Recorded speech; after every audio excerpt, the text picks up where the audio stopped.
Hi everybody, this is Cindy from VintageToNew, and I'm really glad you're here today.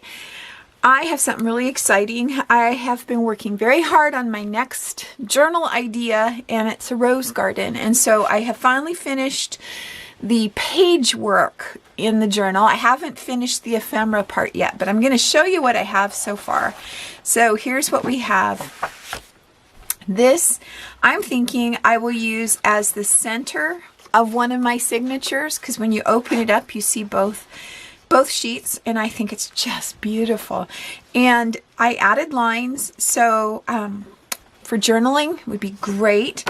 And then on the back side I added this art, and there's going to be 8 pages for your journal, and so I'm picturing 4 signatures in this journal, very small ones. We're not going to make big bulky ones, but 4 smaller journals with a beginning page and a middle page. So there's that, and that will be on the back.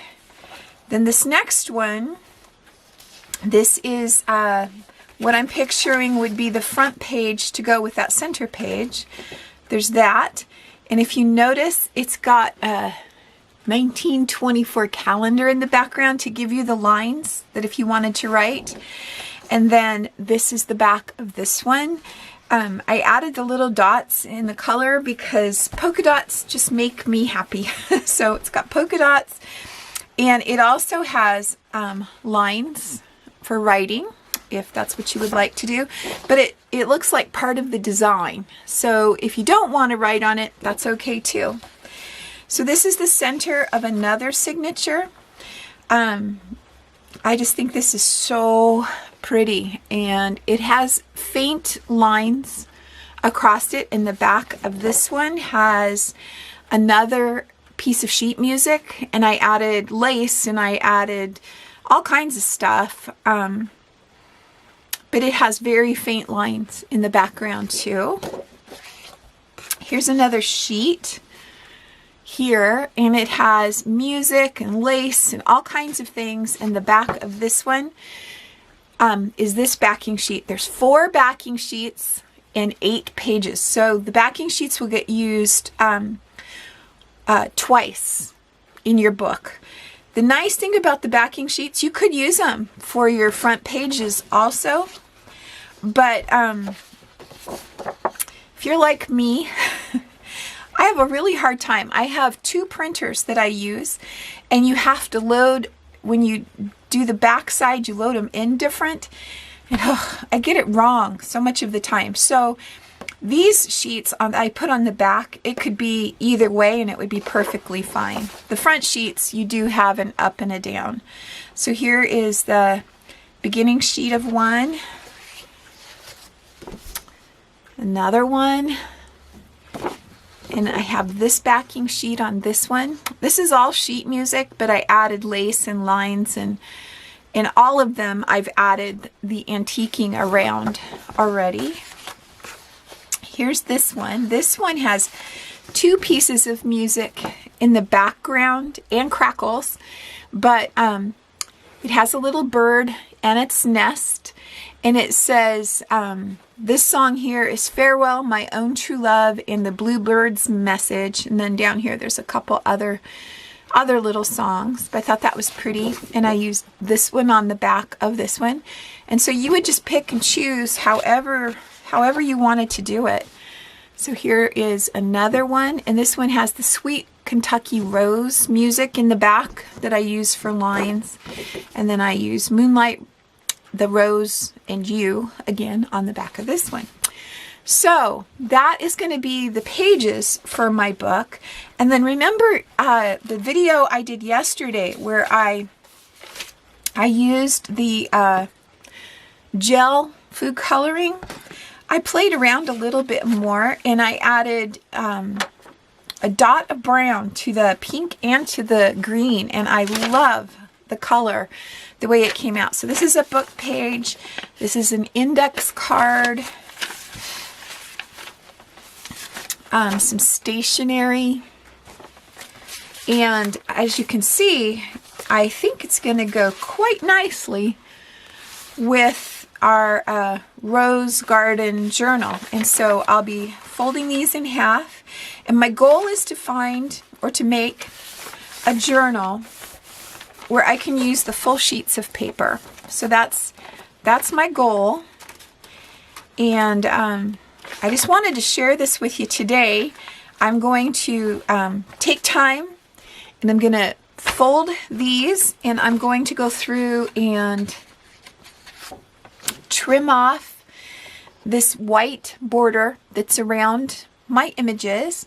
And so let me do that and put together my 4 signatures, and I'll be right back.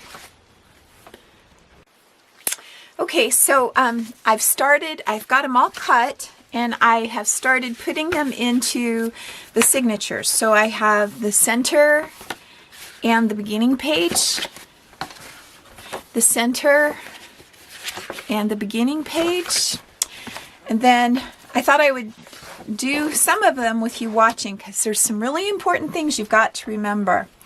If you're using a scoreboard, all right, remember you've cut off a 1/4 of an inch going around your pictures. So take that into account when you're finding your center. So find your center,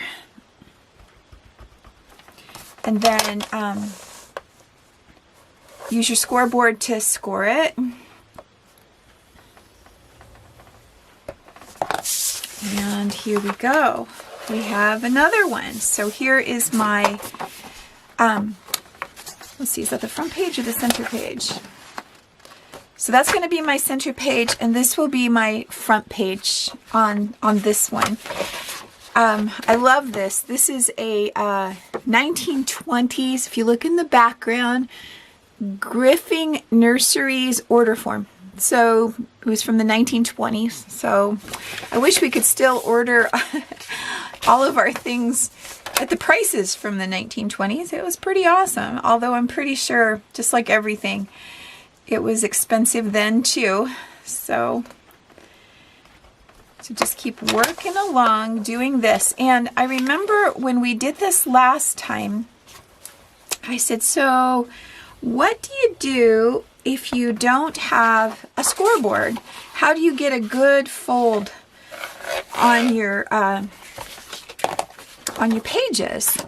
Well, let me show you. So I'm going to, let's see, I'm going to use my scoreboard to measure if I have a pencil. Here we go.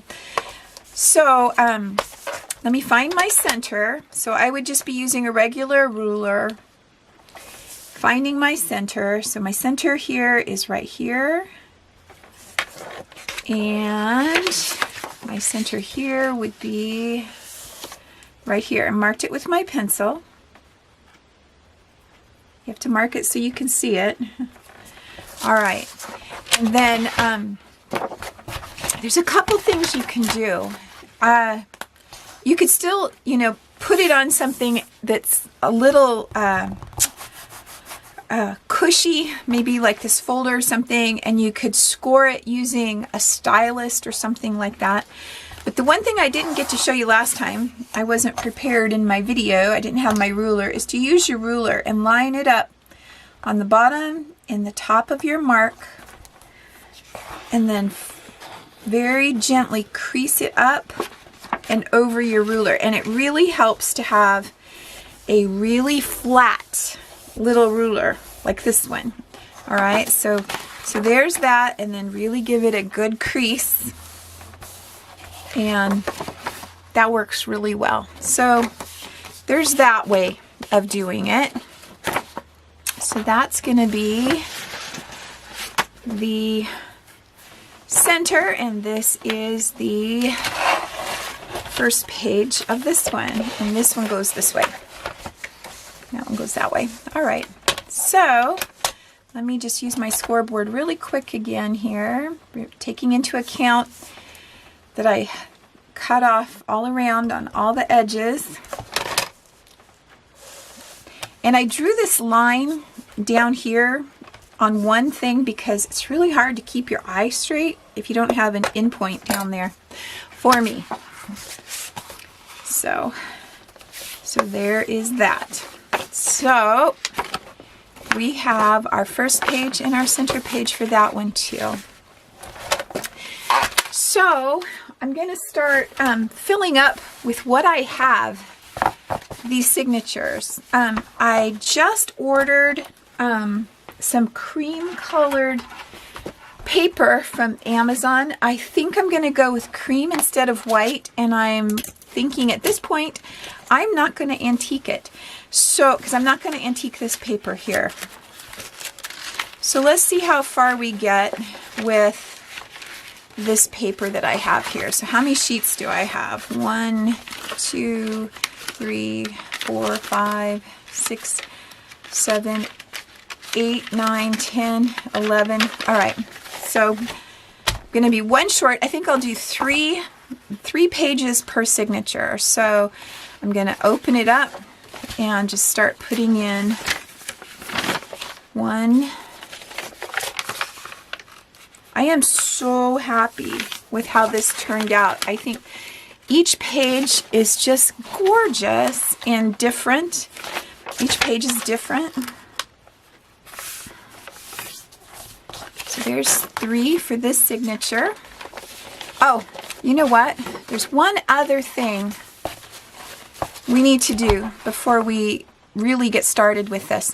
Do you remember I told you in our first video is when you have the digital antiquing around the edge, it's on both sides, but when you cut it, it leaves a white side. So you have to use your antiquing and antique around. Hold on.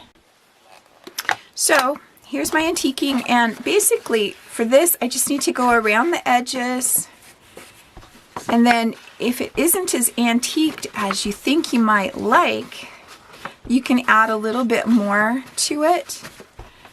Sometimes my cutter does just a little rough spot, so hit that, but I'm pretty happy with the antiquing on this one. So I'm gonna leave that. That's my first page, and here is my center page. Let me get that edge. You know, are you guys like me and you just get so excited when you're starting a new project? And these images and the Photoshop work that goes with it takes me a long time to do. And, you know, I kind of start to drag down in the middle and think, oh boy, this is taking so long. And then when you finally get to the point where you're happy with them all, it is always wonderful. So now remember, these sheets here are going to be full 8.5 by 11, and we've cut this down. So we can either decide to cut these down, or we can just center our pages when we're putting them in our book for the final. But we don't have to decide that today. So here's my next signature, and all I have to do is go around and antique the edges. It goes really fast when it's already digitally antiqued. So that's one plus. I already did it once. I don't have to do it again. I'm really glad about that. So, yeah. I'd love to ask you what you would like to see in the ephemera pack with this. I really love all the people that do junk journals, and I love how much extra stuff they have. You know, the really cool things that they put in their journals, but I don't have the time to go out and look for all of that stuff. So I think for me it's just as easy to find vintage things online that are copyright free and make my own. Look, that's that piece that had the lace. That looks really pretty. So if you have ideas for me of things that you would like to see in this journal or any other journal, I'm open to suggestions. Just let me know down at the bottom. So there's our second signature. This one I'm noticing I didn't cut it completely perfectly, or the printer didn't pull it in perfectly. Don't know which. Probably me. So I'm making sure to get that white piece right there, nice and antiqued. So you kind of have to watch what you're doing, but you know what? It's like life. If you don't get it the first time, you'll find it later and fix it then. So it's all right. So keep going around.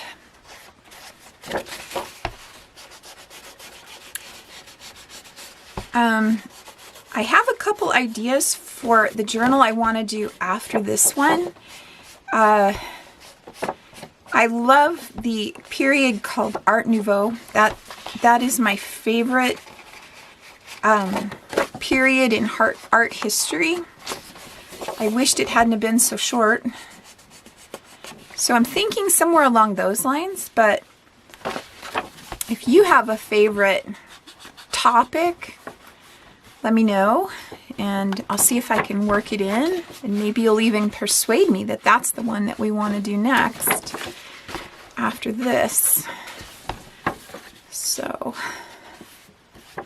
anyway, you've seen me do this before, so what I'm going to do today is just finish inking these, putting in the pages, and I'll be back tomorrow or later today, however it works out, with our next steps. So until next time, this was Cindy from Vintage to New.